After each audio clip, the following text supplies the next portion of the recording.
नमस्कार, मैं हूं अमीश देवधर और आप देख रहे हैं सबसे बड़े दंगल में ये सबसे बड़ी टक्कर। क्या उत्तर प्रदेश का चुनाव धर्म के आधार पर बंट गया है? विकास के नाम पर वोट मांगने वाले क्या धर्म के आधार पर अब बांटने की तैयारी में हैं? और क्या यह चुनाव हिंदू बनाम मुसलमान करने की पूरी पूरी कोशिश है? आज सबसे बड़े दंगल में यही होगा सबसे बड़ा मुद्दा और इसी पर होगी सबसे निर्णायक, सबसे बड़ी और सबसे जोरदार टक्कर। और मेरे साथ आज पैनलिस्ट मौजूद हैं स्टूडियोज में और जनता भी मौजूद है स्टूडियोज में, जो जनता के सवालों का जवाब देंगे आज तमाम नेता। मेरे साथ पैनल में मौजूद हैं जयवीर शेरगिल जो कि कांग्रेस के प्रवक्ता है। मेरे साथ इस बहस में मौजूद हैं नसीर सलीम जो कि प्रवक्ता है समाजवादी पार्टी के। मेरे साथ इस बहस के अंदर मौलाना साजिद रशीदी साहब हैं जो कि प्रेसिडेंट है ऑल इंडिया इमाम एसोसिएशन के। मेरे साथ इस बहस के अंदर जुड़ रहे हैं भारतीय जनता पार्टी के सीनियर स्पोक्सपर्सन सुधांशु त्रिवेदी। पहला सवाल सुधांशु त्रिवेदी आपसे, विकास का नारा लगाते लगाते हिंदू बनाम मुसलमान ये चुनाव हो गया और विपक्ष इसका पूरा ठीकरा आपकी पार्टी यानी भारतीय जनता पार्टी पर फोड़ता है कि आप ही ने कराया इस चुनाव को हिंदू बनाम मुसलमान। ध्रुवीकरण इस चुनाव का अगर किसी की जिम्मेदारी है तो बीजेपी की जिम्मेदारी है, ये बीएसपी कहती है, एसपी कहती है, कांग्रेस कहती है। तो अमीश जी हकीकत से भी रूबरू हो लीजिए। हमारी पार्टी में कभी भी किसी नेता ने संप्रदाय का नाम नहीं लिया। शुरुआत कहां से हुई? बसपा सुप्रीमो मायावती ने सीधे बोला मुस्लिम समाज अपना वोट बर्बाद ना करे। फिर मुलायम सिंह ने बोला अखिलेश ने मुसलमानों के लिए कुछ नहीं किया। फिर अखिलेश ने उत्तर दिया मैंने मुस्लिमों के लिए ये किया। और कांग्रेस पार्टी का तो कहना ही क्या, यूपीए 1 सरकार में मनमोहन सिंह जी उस समय के प्रधानमंत्री बोल चुके थे मुस्लिम should have first right over the national resources of India. ये तीनों पॉलिटिकल पार्टीज ने सीधे संप्रदाय का नाम लेकर उत्तर प्रदेश के चुनावों को जो सांप्रदायिक रंग दिया है और उसके बाद ठीक हम पे बोल रहे हैं। सुधांशु जी इतने भोले तो आप भी नहीं है। मैं तो अभी लेटेस्ट प्रधानमंत्री के बयान की बात कर रहा था जिसके ऊपर समूचा विपक्ष एक तरफ हो गया है। कांग्रेस, एसपी, बीएसपी कह रहे हैं ध्रुवीकरण की कोशिश है, आरोप लगाया जा रहा है। यह भी आपने बड़ी सही बात कही। यानी अगर समाजवादी पार्टी के घोषणा पत्र में है कि कब्रिस्तान में हम ये करेंगे और 5 साल में 1300 करोड़ रुपए आपने दिए उसके लिए, खाली कब्रिस्तान की बात करो तो धर्मनिरपेक्षता और कब्रिस्तान और शमशान दोनों की बात कर दो तो सांप्रदायिकता। जी जी बहुत सुंदर तर्क है। मैं सलीम साहब से जवाब ले लेता हूं। सलीम साहब एक बात बताइए, कब्रिस्तान के मामले पे प्रधानमंत्री ने जो बात बोली उससे आप फंस गए या फिर आपको लगता है कि जवाब नहीं है? नहीं, बिल्कुल नहीं फंसे अमित जी। मैं आपको बताना चाहूंगा, देखिए पहली बात यह है कि जब हम विकास की बात करते हैं तो प्रधानमंत्री आके शमशान घाट और कब्रिस्तान की बात करते हैं। जाहिर बात है तीसरा चरण खत्म हो गया है तो शमशान घाट तो दिखेगा ही बीजेपी को। रही बात अब आपके सवाल की, देखिए मुद्दा क्या था 2014-15 में हम लोग ने पैसे निकाल के बजट से, हमने स्टेट बजट से निकाल के हमने कब्रिस्तान के लिए बाउंड्री वॉल के लिए पैसे खर्च किए। क्यों? क्योंकि लैंड ग्रैबिंग हो रही थी। मेरे पास आंकड़े बताऊं? मैं आंकड़ों पे हमारे पास भी आंकड़े हैं, मगर मैं आपको ये बताऊंगा उद्देश्य क्या था। ये ताकि लैंड ग्रैबिंग ना हो, लैंड माइनिंग ना हो और आपस में मिलजुल के सब सुलझ जाए। अगर कोई इशू भी उठे। नहीं आप सुन लीजिए। दूसरी पॉइंट, तीसरा पॉइंट मैं ये बोलना चाहूंगा कि आज की डेट में जब विकास ही आगे चल के पूरी प्रदेश में हम लोग बात कर रहे हैं तो बार बार प्रधानमंत्री जी बार बार इस मुद्दे पे क्यों लेके आते हैं बार बार? अरे विकास चाहिए, यहां पे इतने युवा हैं, आप इनसे पूछिए ये कब धर्म की ये जो भाषा चल रही है धर्म पे ये कब खत्म होगी? हम तो चाहते हैं कि खत्म हो जाए। अखिलेश जी ये कहते हैं कि युवाओं के लिए नौकरी की बात किया जाए। पर नौकरी के लिए कुछ करते ना। मैं आपको बता दूं आपने करा क्या। नहीं सुनिए अब आप सुनिए, आप नौकरी के लिए कुछ करते ना। मैं आपको पॉइंट वाइज पॉइंट बताता हूं, उसके बाद आप खुद डिसाइड करिएगा। देखिए इस बारी के बजट के अंदर यानी 2016 के बजट के अंदर आपने कब्रिस्तान के लिए दिए 400 करोड़, दिए नहीं दिए? और शमशान के लिए दिए 287 करोड़ रुपए, दिए कि नहीं दिए? मुस्लिम आबादी उत्तर प्रदेश में कितनी है? 19%। हिंदू आबादी कितनी है? 80%। 80% के लिए 287 करोड़ रुपए, 19% के लिए 400 करोड़ रुपए। अब बताइए बाउंड्री के लिए बताइए बाउंड्री के लिए जाहिर बात है ज्यादा पैसे खर्च करने पड़ते हैं। तो ये हिंदू या मुस्लिम के धर्म से नहीं रखा गया कि हम इतने पैसे और देंगे। हमने ये बोला कि Okay. हमने सड़क बिजली, सुन लीजिए, जी। आपने ये सवाल पूछा कि नौकरियां कैसे बढ़ेंगी। हमने सड़क बनवाई, हमने एक्सप्रेसवे बनवाया। दिल्ली मेरठ 90 किलोमीटर का जो एक्सप्रेसवे की बात चल रही थी 2014 में बीजेपी ने, उसके बारे में क्या हुआ? वो तो सिर्फ वादे रह गए। हमने तो करके दिखाया जो काम, हमारा काम बोलता है। आप बताइए कौन से काम ने करके नहीं दिखाया? आपके गायत्री प्रजापति भी बोल रहे हैं, आपके गायत्री प्रजापति भी बोल रहे हैं। उत्पादन में यूपी सबसे आगे है जी। मेट्रो हमने करके दिखा दी, एनओसी ये नहीं दे रहे हैं बीजेपी वाले, तो फिर क्या मुद्दा उठा रहे हैं? विकास तो हमने करके दिखाया। आप कह रहे हैं विकास की बात आप कर रहे हैं, दुर्विकरण के कर रहे हैं। बिल्कुल यही ये सच आपका- बात है। ओके, जवाब- यही जवाब- सच बात है और जनता को पता है, आवाम को पता है, आवाम से पूछिए। जवाब ले लेता हूं, फिर मैं ये आवेश में एक बात बोल गए कि मेट्रो हमने करके दिखा दी, एनओसी ये नहीं दे रहे हैं। जब एनओसी नहीं मिली तो करके कैसे दिखा दी? और अगर एनओसी चाहिए तो आपको पता होना चाहिए। उद्घाटन की बात, हाँ, अब उसी पे आ रहा हूं। मेट्रो का, हमें राइट दिखा दीजिए। हाँ, अब मैं उसका जवाब दे रहा हूं, मुझे बोले दीजिए। मेट्रो केवल लखनऊ में नहीं, हर बड़े शहर में बनती है। केंद्रीय नगर विकास मंत्रालय के द्वारा उसकी फंडिंग होती है 80%। और इसीलिए देखिए, एनओसी नहीं मिली है, कह रहे हैं फंड मिल गया है, और उसके बाद इन्होंने चला दी है मेट्रो, जो चलती रही है। बताइए मेट्रो लखनऊ में कहां से कहां तक चलेंगे मेट्रो? बताइए, मैं चलने को तैयार हूं। आप एनओसी दिला दीजिए, चलिए मेरे साथ देखिए मतलब इसका मतलब अभी वो चली रही है जिसका उद्घाटन हो गया। अच्छा, विकास के अलावा अब इस पे आइए। जनता के पास भी सवाल है। अब अपना जवाब एक एक करके दोनों ओवरलैपिंग करीब हो जाएगी। 30 सेकंड। अब मैं धार्मिक की बात 30 सेकंड कर, इन्होंने कहा कि वॉल बनानी थी। मैं याद दिलाना चाहता हूं 2005 में जो अयोध्या में रामलला जहां पे विराजमान है, वहां पे तिरपाल जो था पुराना पड़ के फट गया था। मुलायम सिंह की सरकार थी, सपा की सरकार ने उसकी मरम्मत नहीं करवाई, ना चेंज कराया। पीआईएल दाखिल हुई और उसके बाद उसको चेंज कराया गया। और जुलाई 2005 में जब आतंकवादी हमला हुआ राम जन्मभूमि के ऊपर, उसके बाद उसकी चारों तरफ फेंसिंग कराई गई। भाई ये आपका एक नजरिया एक के बारे में, ये दूसरा नजरिया ये, यानी कब्रिस्तान के चारों तरफ दीवार और रामलला के लिए फटा त्रिपाल। ओके, अरे 17 में जवाब दीजिए ना, 12 साल आपने क्यों नहीं किया था? 12 साल पहले की बात क्यों जिक्र कर रहे हैं? चलिए आज की बात बताता हूं। 2017 अरे भाई ऐसे नहीं बहस होगी भाई, ऐसे नहीं। एक एक करके। अब इनकी बारी, अब मुझे नहीं, पूरी बात तो कर ले दीजिए, बीच में 10 सेकंड और। एक वाक्य में बताता।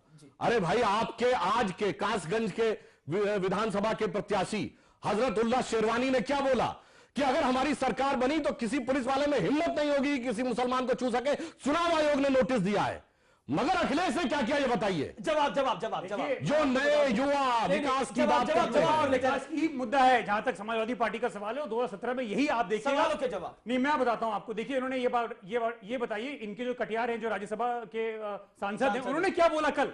आप बता दीजिए। अगर यूपी की सरकार में, अगर सरकार आएगी यूपी में बीजेपी, तो राम का इशू उठाया जाएगा और राम की मंदिर को कंप्लीट करके बना के दिखाएंगे। ये क्या मुद्दा हुआ? आप बताइए।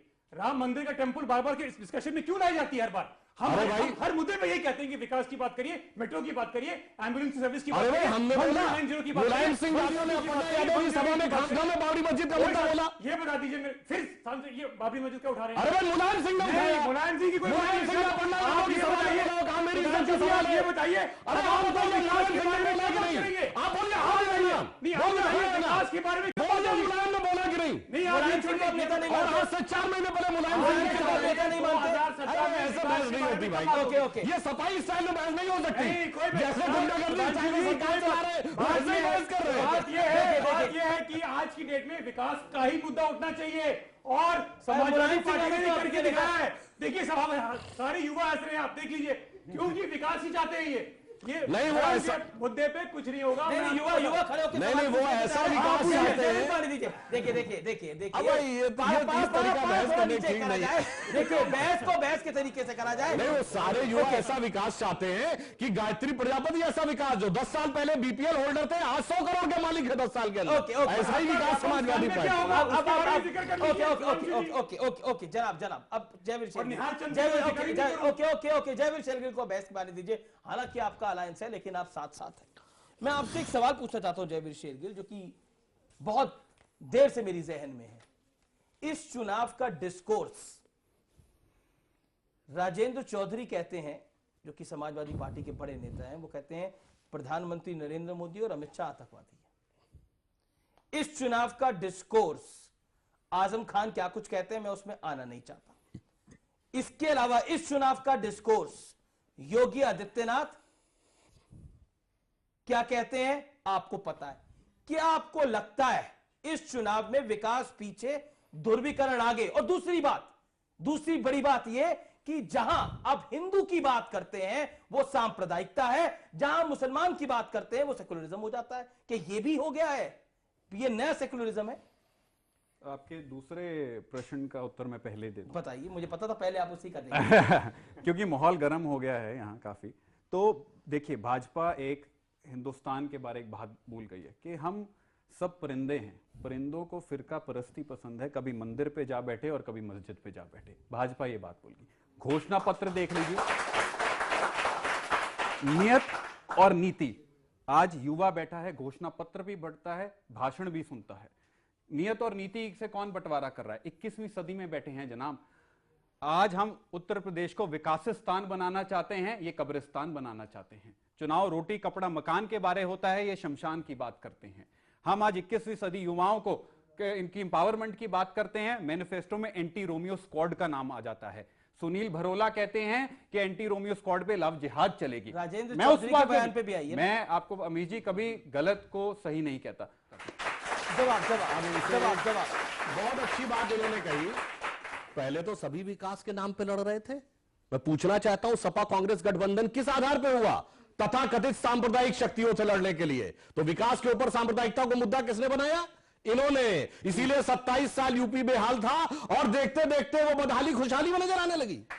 सुधांशु जी, उत्तर दूंगा जी। उत्तर ये तरीका अच्छा। 30 सेकंड वो बोले, 30 सेकंड। बिल्कुल। ओके, बताइए क्या है? सुधांशु जी, सत्य यह है कि आप भुखला गई हैं, आपकी पार्टी भुखला गई, आपके पैरों के सरे से जमीन गुजर रही है।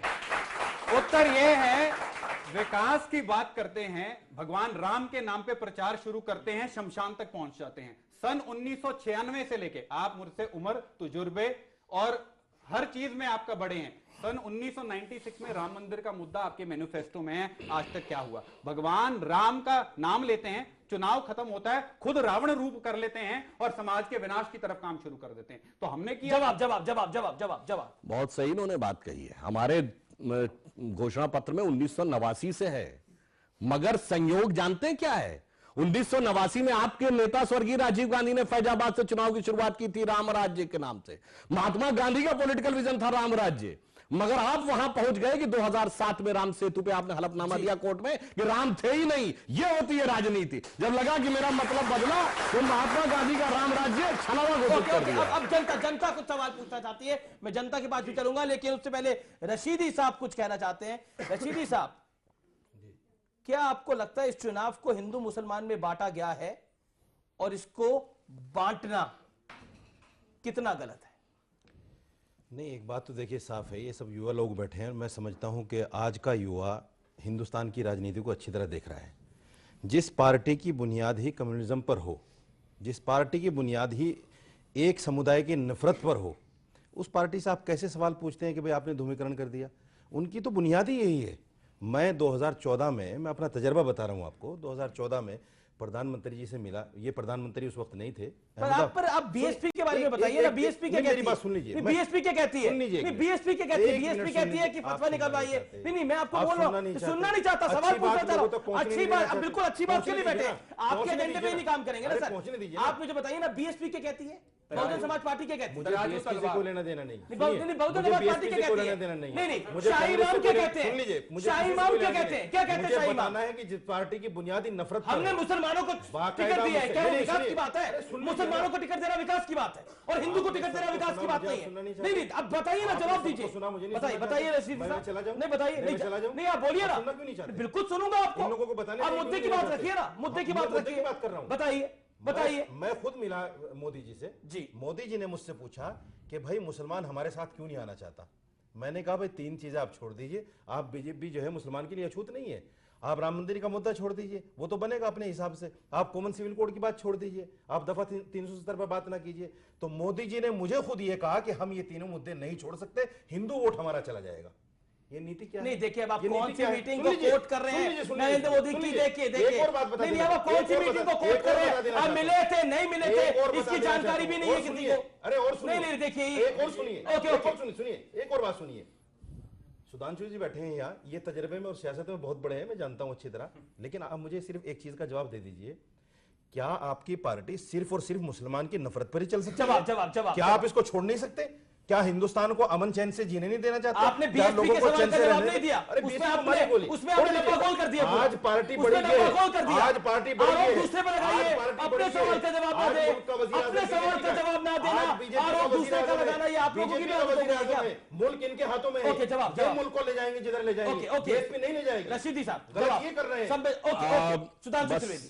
एक फैक्ट बताऊंगा, वो बहुजन समाज पार्टी है जिसकी की शुरुआत इस नारे पे हुई मेरी थी, बात का जवाब तिलक तराजू तलवार इनको मारो जूते चार। वो कह रहे हैं सौहार्द की बात करो, अब वो कहते हैं सौहार्द की बात करो। और रही बात हम करना चाहते हैं हिंदू और मुसलमान की बात, तो मैं ईमानदारी से एक बात कहना चाहता हूं। सच्चर कमेटी की रिकमेंडेशन आई थी, आप सब लोग बढ़ चढ़ के बोल रहे थे 2013 में। सच्चर कमेटी कहती है कि मुसलमानों की यह हालात इतनी बुरी थी कि कुछ मामलों में दलितों से बुरी थी, तो उसके लिए कौन जिम्मेदार था 2013 में? 68 साल में 6 साल शासन करने वाली भाजपा और 62 साल शासन करने वाले आप लोग। 62 साल में आप लोगों ने इस हालात में पहुंचाया। और दूसरा अब भाई आप बोल रहे थे मैं बोल रहा था क्या? कुछ नहीं दिया, आप बोल रहे थे तब मैं बोल रहा था कि आप जो उनसे कहते हैं आप अपने पे लागू करिए ना। अब 30 सेकंड में बोलने दीजिए। तो आप भी नहीं, रशीदी साहब नहीं देखिए, मौलाना रशीदी आप इंटरव्यू नहीं करेंगे, बोलने दीजिए। 30 सेकंड आप बोलेंगे, इसके बीच में एक बड़ा बयान मैं अभी बताने वाला हूं आप लोग। हमारी सरकार आने से पहले जी विकास की दर कम और महंगाई की दर ज्यादा थी। आज महंगाई की दर कम और विकास की दर आगे, इसमें कहीं कोई सरकारी आंकड़ा है। अब जनता की बात करता हूं मैं। और दूसरी बात, जी देखिए, सब एक साथ बोलेंगे तो किसी की बात नहीं आज जाएगी। है या पहले था, ये युवा बताइए। ओके रशीदी साहब, ओके 10 सेकंड सुधांशु त्रिवेदी। देखिए एक आप मजेदार बात देख रहे हैं कि उत्तर प्रदेश की वर्तमान विधानसभा में ना हम सत्ताधारी दल है ना विपक्षी दल, मगर सबके निशाने पे हम हैं। इसका मतलब ये बीजेपी बनाम शेष की लड़ाई है। बीजेपी सेंटर में मैं पब्लिक का रुख करता हूं, लेकिन इसी बीच एक बड़ा बयान योगी आदित्यनाथ क्या कह गए? योगी आदित्यनाथ कह गए कि अखिलेश यादव की सरकार विकास का सारा पैसा कब्रिस्तानों पे खर्च कर रही है। बताइए, कब्रिस्तानों पे खर्च कर रही है। जवाब इसका बिल्कुल सरासर झूठ, और अच्छा। इसमें कोई सबूत नहीं है, और ये सब बेकार की बातें। 3600 करोड़ का बजट आता है यूपी का।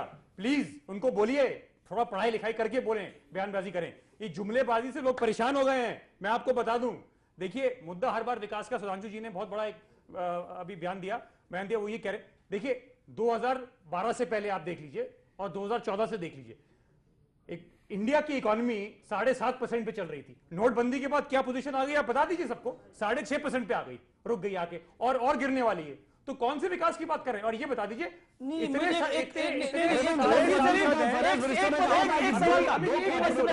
सवाल का मेरे जवाब दे दीजिए। चुनाव उत्तर प्रदेश का है या देश का है? नहीं, चुनाव कहाँ का है? चुनाव किसका है? नहीं, चुनाव कहाँ का है? देश का कि उत्तर प्रदेश का? बड़े प्रदेश का है, बताइए। जिसका असर पूरे देश पे पड़ेगा, और विकास हम करके दिखाएंगे यहाँ पे। और आप देख लीजिएगा, उत्तर प्रदेश से ही आगे गाड़ी निकलेगी। सारे प्रधानमंत्री निकलते हैं, आखिर में मोदी जी भी मॉडल अपना गुजरात को छोड़ के यूपी में आए, वाराणसी में गए। क्यों है? अब आप ही के सहयोगी बोल रहे हैं। अब सुधांशु आज का मुझसे नाइंसाफी बिल्कुल नहीं हो रही है। अरे भाई आप 2 है, 1+1 है आप।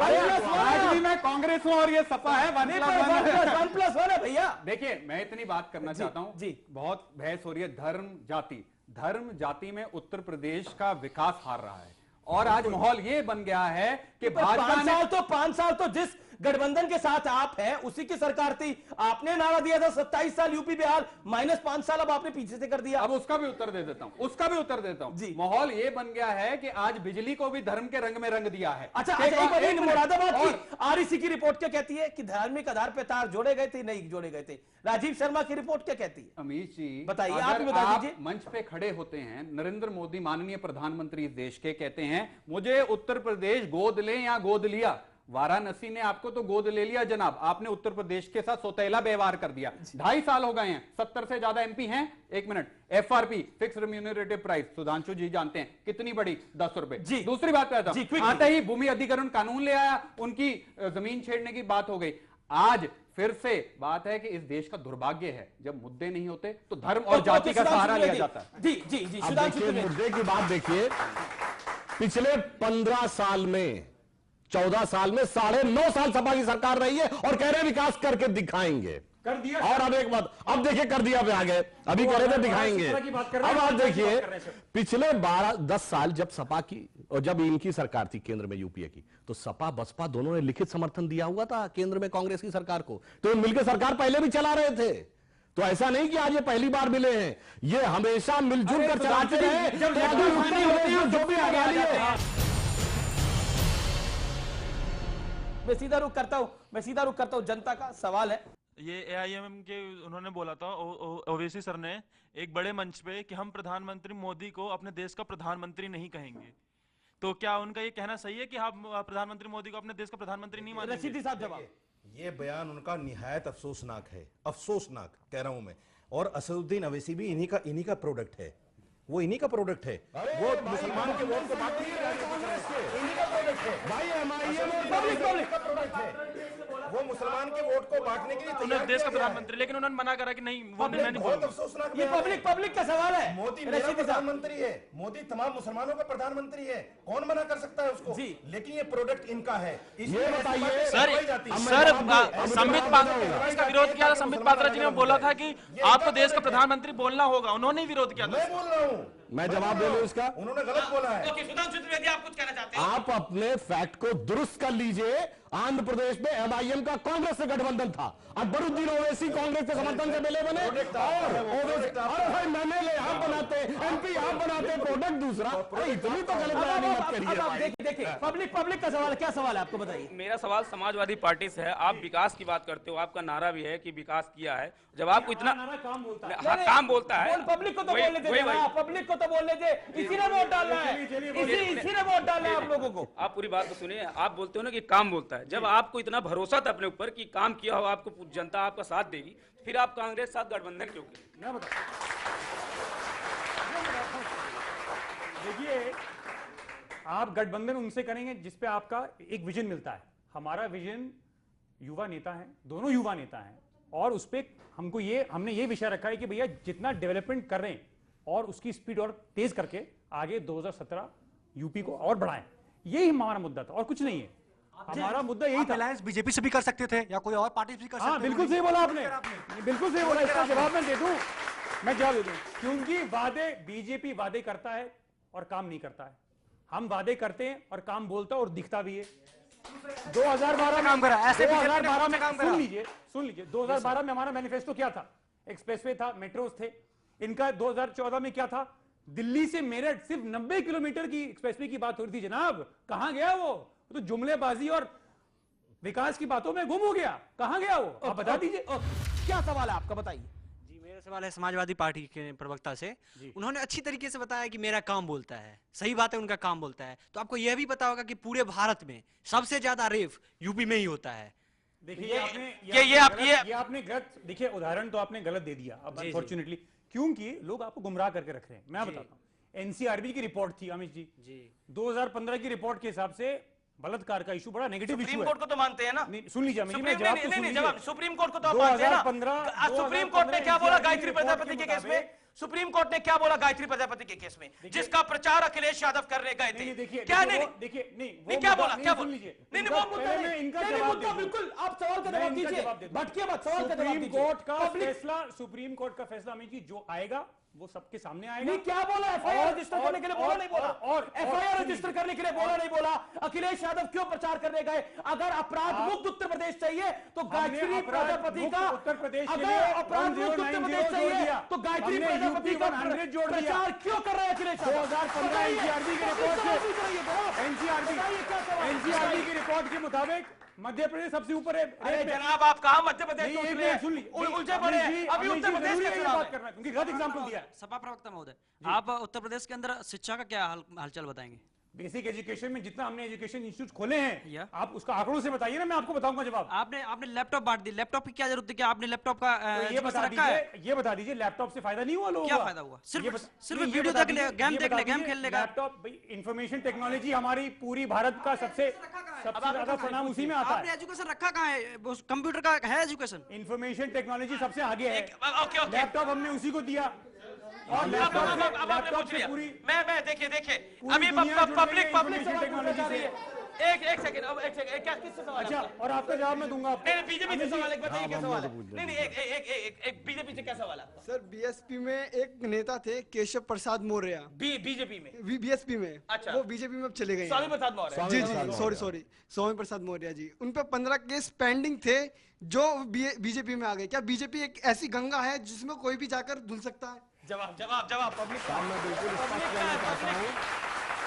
देखिए, किसी भी प्रकार के जो आपराधिक मुकदमे होते हैं, हम किसी भी अपराधी का समर्थन नहीं करते, परंतु आपको भी यह बात समझनी पड़ेगी कि आपराधिक मुकदमा, अपराध और राजनीति प्रेरित आपराधिक मुकदमे में अंतर है। जैसे अब आप कहेंगे साहब केस तो अडवाणी जी और जोशी जी के खिलाफ भी लगा रखा था, क्या आप कहेंगे वो और शहाबुद्दीन का केस बराबर है? इसलिए उसके आप डिटेल में जाइए तो उसका उत्तर मिलेगा। और दूसरा, एक मिनट भाई, अब मुझे बोलने दीजिए यार इतनी देर के बाद।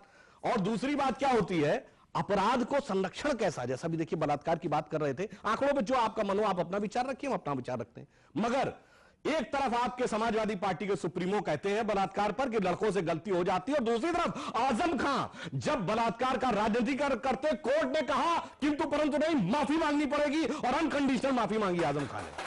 ये दर्शाता है। आप जैविक शेरगिल गायत्री प्रजापति के बचाव में आना चाहते हैं, बताइए क्या कहना चाहते हैं? पहले तो बात उनका बचाव नहीं करूंगा, इनका। सुधांशु जी, अच्छा लग रहा है बलात्कार के ऊपर इतनी टिप्पणी दे रहे हैं। राजस्थान की पूरी पुलिस आपके केंद्रीय मंत्री को बलात्कार के आरोप में ढूंढ रही थी, और वो संसद में बैठ के तालियां बजा रहे थे और मजे ले रहे थे। तो बलात्कार के मारे मत बोलिए।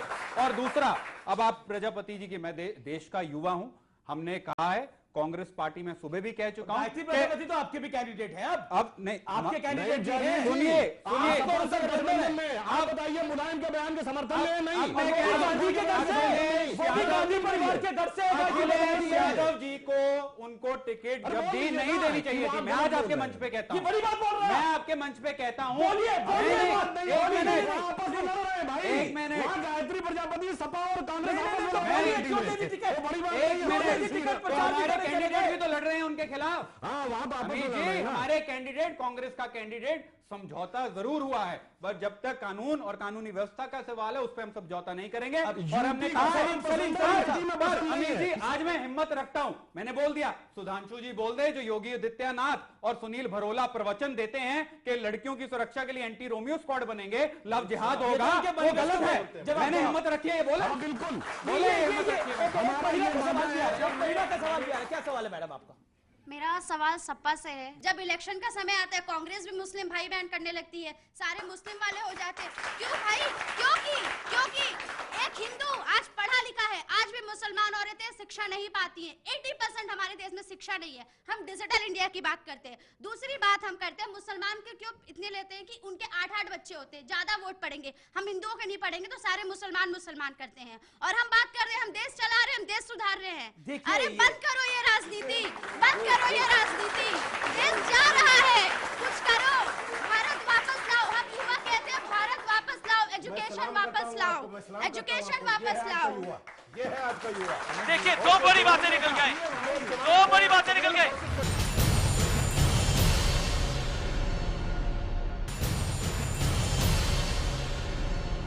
इस बच्ची ने कुछ गंभीर सवाल खड़े कर दिए। ये पब्लिक का पंच है, मैं चाहता हूं इसमें आप इधर उधर की बात मत करें। बताइए बिल्कुल, दूसरे पे आओ, अपना सवाल का जवाब। आज ईमानदार बन जाइए, देश को ईमानदारी की जरूरत है। कांग्रेस और सपा ईमानदारी के तौर से बात करेंगे। सुन लीजिए, देखिए, आपने बलात्कार का इशू उठाया, आपने कहा विमेन सेफ्टी का एक बहुत बड़ा समस्या है। देखिए, ये सिर्फ उत्तर प्रदेश की बात नहीं, ये पूरे नेशनल, ये पूरा इंडिया में ये मुश्किल है कि क्राइम को कैसे कम किया जाए, और स्पेशली आप महिलाओं के लिए। मैं बिल्कुल इससे वाकिफ हूं। देखिए, हमने क्या किया, अखिलेश जी ने क्या बोला, उन्होंने कहा कि भाई इसका क्या, कुछ एजेंसीज ऐसी होती हैं जहां पे कार्रवाई इमीडिएटली नहीं हो पाती है। तो हमने क्या किया, हमने यूपी 100 जोड़ दिया। आप में से कोई भी अगर खुदा ना करे कभी जरूरत पड़े, यूपी 100 पे फोन करके देख लीजिए, आपका बयान रिकॉर्ड हो जाता है जो आप बोल रहे हैं। तो हमने डिजिटल टेक्नोलॉजी का इस्तेमाल करके उसको जोड़ दिया। फिर हमने महिलाओं के लिए क्या किया, 1090 वुमेन ऐप लगा दिया।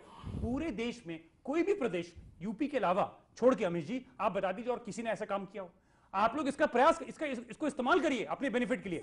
हमने देखिए, क्रॉस क्वेश्चन करेंगे तो फिर ओके। सुधांशु त्रिवेदी, जवाब राम मंदिर का जो भी प्रश्न थे चुनाव, राम मंदिर का प्रश्न हमसे था, जी, उसका मैं बिल्कुल तथ्यात्मक उत्तर देता हूँ। मुसलमान वाला तो मुसलमान वाला तो आपसे था, रशीदी साहब मुसलमान वाला तो आपसे था। राम मंदिर बताता हूं। पहली बात आप लोग समझिए, राम का मुद्दा सांप्रदायिक कैसे भाई? मैं उदाहरण देता हूं। अभी 3 महीने पहले थाईलैंड के किंग की डेथ हुई। क्या नाम था उसका?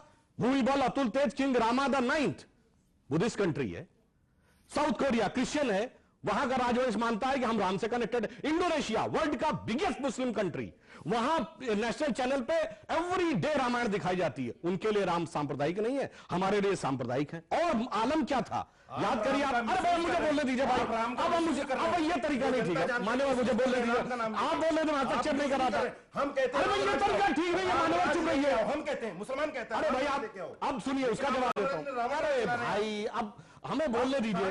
अब देखिए क्या होता था हिंदुस्तान चलने। अरे भाई अभी सुनिए, आप सबने ट्रिपल तलाक का मुद्दा सुना होगा। हिंदुस्तान जब शाहबानो केस आया 1986 में, तो एक मुस्लिम महिला को सुप्रीम कोर्ट ने कहा 120 रुपया मुआवजा देना। अरे बात सुनने दीजिए भाई, ये कोई तरीका नहीं है। मैं जवाब दे रहा हूं इसका, मैं बिल्कुल जवाब दे रहा हूं।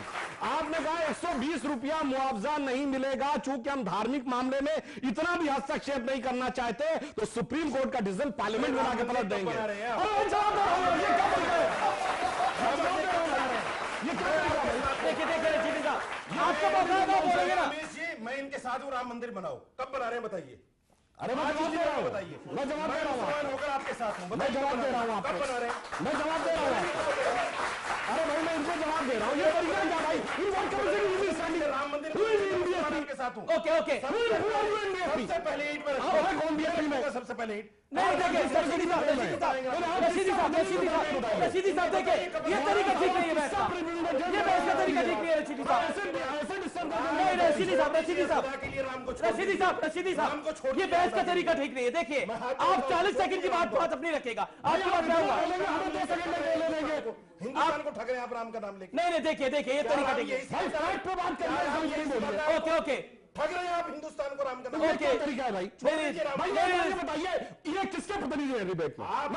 ये मुझे इस्लाम के जानकार है। ये मुस्लिम समाज के प्रतिनिधि है। ये मुस्लिम समाज के प्रतिनिधि, मुस्लिम समाज के प्रतिनिधि किसने आपको अधिकृत किया है राम मंदिर बनाने को? चलिए तो आप ये बात कहिए, आपको किसने किया है? रखूंगा आपने क्या देखिए भैया आप कैसे देखिए मौलाना रशीदी,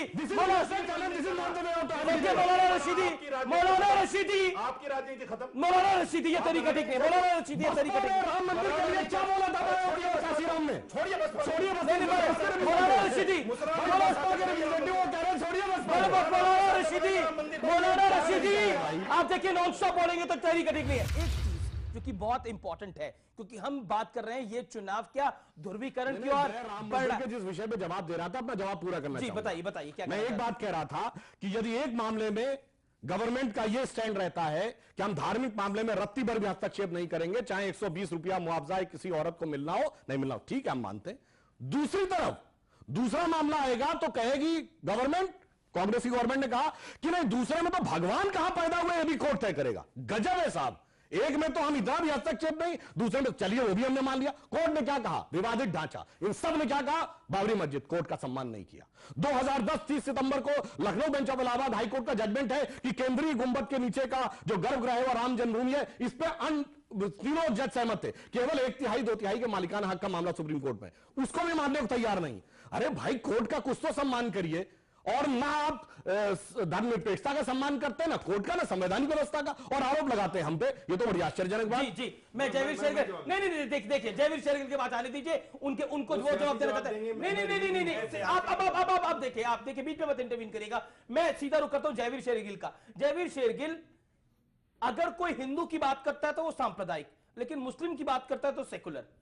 क्या ये डिस्कोर्स है? पहले तो नहीं, ये बता, जवाब दीजिए। मैं जवाब ही बताइए। पहले तो मुझे लग रहा है आज ये डिबेट देख के भगवान राम भी उतने दुखी हो रहे होंगे और अल्लाह भी उतने दुखी हो रहे होंगे। बात ये है कि आज आपकी डिबेट में अमीर जी एक बार पहले भी बैठा था, आपको याद होगा जब सपा में आज 38 मिनट हो गए हैं इस डिबेट। अल्लाह को लेके कमेंट मत करिएगा, समस्या में फंस जाएगा। एक मिनट देखिए सुधांशु जी, मैंने आपको टोका नहीं। मैं ये कह रहा हूं सड़क बनेगी, किसानों को धान मिलेगा, अगर सब मिलजुल के मिल रहेंगे तो भगवान राम भी खुश रहेंगे और अल्लाह। अगर आप सही तरह से अपना धर्म निभाना चाहते हैं, युवाओं की तरफ काम कीजिए और सब बराबरी का सवाल का जवाब सवाल। अगर राजनीति में सेक्युलरिज्म वन साइडेड है?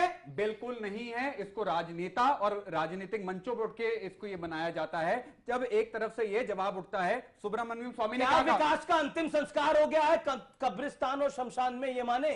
भाजपा ने तो अंतिम संस्कार भी कर दिया है, शमशान भी कर दिया, विसर्जन भी कर दिया है, पर कांग्रेस उसको इतनी जल्दी मरने नहीं देगी और जिंदा रखेगी। नहीं, पर वन साइडेड क्यों है? सेक्युलरिज्म वन साइडेड क्यों है? बिल्कुल वन साइडेड नहीं है। जैसे नहीं है सेक्युलरिज्म। जैसे नहीं, अगर आप हिंदू की बात करें तो आप कम्युनल, अगर आप मुसलमान की बात करें तो सेकुलर। क्या ये डिवाइड नहीं है? अगर आप हिंदू और मुसलमान की बात एक सांस में करें, बिल्कुल नहीं। अगर कल को योगी आदित्यनाथ कहते हैं कि ट्रंप वाला ऑर्डर इस देश में भी लगना चाहिए, जैसे वहां मुसलमानों के कर अब यहां दूसरा, और गलत को गलत कीजिए सुधांशु जी। मैंने माना इनके शो पे कि प्रजापति वाली बात ठीक नहीं है, आप भी मानिए युवा बैठी योगी आदित्यनाथ की बात ठीक नहीं है। मुझे लगता है राजनीति का स्टैंडर्ड बढ़ना चाहिए। क्या आपको लगता है, आपको मानना चाहिए जो बात योगी आदित्यनाथ के बारे में बोल रहे हैं? जो बात कही, अरे भाई ट्रंप के ऑर्डर की अगर कोई बात कह दी योगी आदित्यनाथ ने, तो उन देशों के बारे में तो आतंकवाद के आधार पे था। आपने क्यों उसको मुस्लिम से जोड़ा? क्या अगर उन्होंने कहा सीरिया, इराक, ईरान, नाम लिया, उन्होंने नाम लिया, मुसलमानों को निकाल देना। जी नहीं, उन्होंने ये नहीं कहा। जितने प्रोफेसर हैं वो मैं जानता हूं, आपने उसको राजनीतिक रोटियां टेकते हैं, वो भी मैं जानता हूं। लगा यार ये क्या तरीका है? देखिए क्या तरीका, मुझे बोलने नहीं देते आप लोग। मुझे बात पूरी करनी है। फिर मौलाना साहब रुकिए, मौलाना साहब अब मैं जवाब देता हूं। भारत के राजनीतिक इतिहास में अगर किसी पॉलिटिकल पार्टी ने अपने घोषणा पत्र में लिखा है कि हम धर्म के अनुसार शासन चलाएंगे, तो 1988 मिजोरम विधानसभा चुनाव कांग्रेस ने लिखा कि अगर हमें शासन में आने का मौका मिला तो कैथोलिक मान्यताओं के अनुसार शासन चलाएंगे। इससे बड़ा धर्मनिरपेक्षता का मजाक नहीं हो सकता। 2017 में आपने लिख दिया, 2017 में आपने लिख दिया, राम मंदिर, राम मंदिर जम्मू कश्मीर में टीडीपी से सरकार बनाई और आपने वो किया। आप कहते हैं कि हम जिहाद के नाम पर धर्म को बांट देंगे। सुब्रमण्यम स्वामी ने क्या बयान दिया?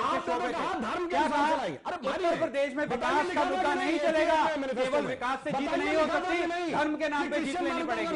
ये तो आपकी बोलिए ना, आपने घोषणा पत्र में धर्म का नाम लेके लिखा कि हम कैथोलिक मान्यता के अनुसार। बिल्कुल नहीं, बिल्कुल नहीं। पब्लिक के पास चलना पड़ेगा, पब्लिक के पास जाना पड़ेगा। मैं आपके पास आ रहा हूं, मुझे पता आपके पास बहुत सारे सवाल है, लेकिन सलीम साहब कुछ ऐड करना चाह रहे थे। मेरे पास आखिरी 5 मिनट है। सलीम साहब 30 सेकंड। मैं बस ये बोलना चाहूंगा, देखिए सेक्युलरिज्म का आपने जो सवाल पूछा, पॉइंट ये है कि मुद्दा जो है अब सेक्युलरिज्म के साथ साथ विकास का भी होना चाहिए। हम ये नहीं कह रहे कि सेक्युलरिज्म के अगेंस्ट हम लोग, हम कह रहे हैं सेक्युलरिज्म क्या है?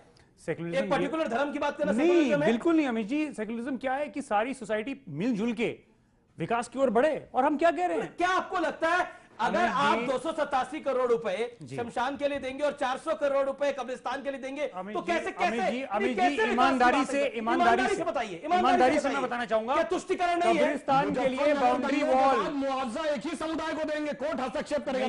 देखिए कब्रिस्तान का बार बार जिक्र कर रहे हैं। मुजफ्फरनगर दंगों की भी बात हुई। मुजफ्फरनगर दंगों में तो अखिलेश जी को जस्टिस हाई कमीशन की रिपोर्ट तो आ गई, उसके सामने उसकी बात कर लीजिए सुधांशु जी। अखिलेश जी को तो क्लीन चिट दी गई। जी। और मैं एक चीज पॉइंट बोलूं, एक लास्ट पॉइंट मौलाना रिश्ती को आने दीजिए, फिर पब्लिक के दो सवाल। जवाब नहीं दे पा रहे हैं। देखिए एक घर तो ऐसा होता है जिसमें 10 बच्चे होते हैं, एक घर ऐसा है जिसमें 2 बच्चे हैं, तो खर्च तो दोनों को बराबर नहीं मिलेगा। कब्रिस्तान है 20 बीघे का, शमशान घाट है 1 बीघे का, तो उसको बराबर कैसे दे देंगे आप? ये भी तो सोचिए ना, ये सांप्रदायिकता कहां से आ गई? ये तो इन लोगों ने पैदा कर दिया जो कहते हैं कि मुसलमान के 2 स्थान कब्रिस्तान या पाकिस्तान, वो पैदा कर रहे हैं कब्रिस्तान को, वो बना रहे हैं इसको कम्युनल मुद्दा। ये मुद्दा नहीं है जी, उन्होंने तो विकास के लिए दिया है। आपकी बात कब्रिस्तान की बाउंड्री हो जाए तो इसमें बुराई कौन सी है? कोई हिंदू लड़का कहता है नहीं होनी चाहिए, मुझे बताइए, पब्लिक बैठी है, कोई नहीं चाहेगा कि कब्रिस्तान की बाउंड्री नहीं होनी चाहिए। ओके, जवाब सुधांशु द्विवेदी। जवाब यदि बसपा का प्रतिनिधित्व करते मैं बसपा का नहीं कर रहा हूं, चलिए बसपा को नहीं करिए, नौजवानों का कर रहा हूं। समाजवादी पार्टी और बसपा दोनों का एक नारा था। मुलायम सिंह जी कहते थे 85% बनाम 15%, समाजवाद की बात करते थे। और बसपा का नारा था जिसकी जितनी संख्या भारी उसकी उतनी भागीदारी। अब पलट गया, अब 85 और 15 में मामला अलग। यानी जब विकास के लिए कुछ देना हो तो वो आंकड़ा पलट जाएगा, और जब कुछ और करना हो तो आखिरी पब्लिक के 2 सवाल। आखिरी पब्लिक के 2 सवाल। मोहब्बत की राजनीति कर लो, नफरत को छोड़ दो। बच्ची ने बहुत अच्छी बात कही एक देखिए क्या किससे सवाल है, और छोटा सवाल रखिएगा, 10 सेकंड। बसपा से मेरा सवाल है सर, आप मुझे ये बताइए, जो मऊ से मुख्तार अंसारी जी आए हैं, तो क्या एक गुंडा राज हमारे देश को चलाएगा? ये आपका मुख्तार अंसारी के ऊपर सवाल है, ठीक है। आप और किसका सवाल था, क्या सवाल है आपका? सर मेरा सुधांशु जी ऐसे सवाल है कि अगर आपकी 2017 में बीजेपी सरकार बनती तो आप युवाओं के लिए क्या करेंगे? जवाब, अब ये प्रोग्रेसिव सवाल आया है, 2017 में अगर बीजेपी आ जाती है उत्तर प्रदेश में, बहुत अच्छा, तो क्या हमारे घोषणा पत्र में चीजें हैं, स्किल डेवलपमेंट से लेके हम उनको रोजगार सृजन करने से लेके हमने जितने प्रकार के शिक्षण संस्थाएं बनाए। और एक और बात है, हम कह नहीं रहे भाई, आप मध्य प्रदेश, राजस्थान, छत्तीसगढ़, गुजरात, जहां हमें लंबे समय शासन करने का मौका मिला, देख लीजिए विकास के इंडेक्स में कौन देश कहां, प्रदेश कहां खड़ा हुआ है। घोटाला भूल गए। और भाई व्यापक घोटाले की बात जहां आप करते हैं, तो मैं एक बात याद दिलाऊं, देखिए उत्तर प्रदेश में युवाओं की स्थिति देखिए, 300 नौकरियां निकली चतुर्थ श्रेणी की, अप्लाई किया 23 लाख लोगों ने, जिसमें BA, BSc, MA, MSc, PhD और इंजीनियरिंग में थे। ये काम किया है, ये काम बोल रहा है 5 साल के बाद युवाओं के लिए। जी इतनी रोजगार नहीं दी जितनी बेरोजगारी नोटबंदी ने कर दी है। जिस देश में बैठे हैं आप, नोटबंदी से बहुत पहले अब राष्ट्रपति जो प्रेसिडेंट है, ना तो हिंदू मुसलमान, ना कांग्रेस और भाजपा, उन्होंने कहा पिछले 7 वर्ष में पहली बार हुआ इतनी बेरोजगारी बढ़ी। अच्छा, एक और उनको भी आप उनका प्रश्न, आखिरी सवाल वाइड अप करेंगे। आजम खान जी ने बोला है कि बेरोजगारी है तो बच्चे होंगे, आप नोटबंदी के ऊपर बोले बेरोजगारी बढ़ा दी गई है, अब तो बच्चे जब होंगे तो बेरोजगारी तो और ज्यादा ये बढ़ेगी। जवाब दे दीजिए, आजम खान तो आपके बड़े नेता है, वो कहते हैं कि अब मुसलमानों में बेरोजगारी है इसलिए बच्चे ज्यादा पैदा हो जाते हैं। नहीं देखिए, बोला है,